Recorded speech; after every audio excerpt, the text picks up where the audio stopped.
Today I'm going to show you how quick and easy it is to install the Kupper mount. The first thing you're going to want to do is prepare your surface by just giving it a nice clean so there's no dirt or dust on there. Then you're going to take your front Kupper mount, put it right on where you're going to mount it, push it down.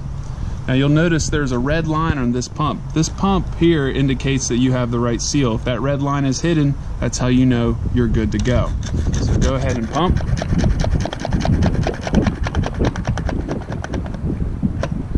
Once you're pumped all the way down, you can see the red line is hidden. That's how you know you have a good seal. Next thing you're going to do is grab your bike, remove the front wheel, which I've already done, and stick these front forks right into your fork mount, like so, and go ahead and loosely tighten it, not all the way, so they can now go to installing the rear mount.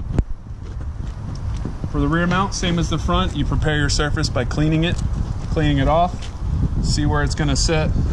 Take your rear cup,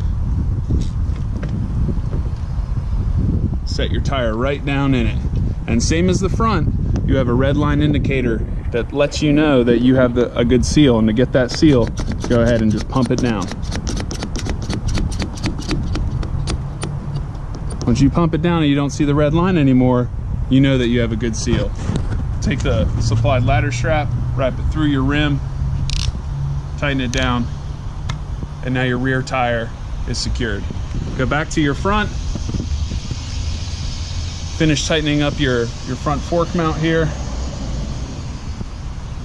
Boom. And now your bike is 100% secured to your vehicle. Last thing you're going to want to do is take the supplied Velcro strap, wrap it around your pedal arm and the frame. And once you tighten that, now your pedals won't backspin when you're going down the road. And that's how quick and easy it is to install the Kupper mount.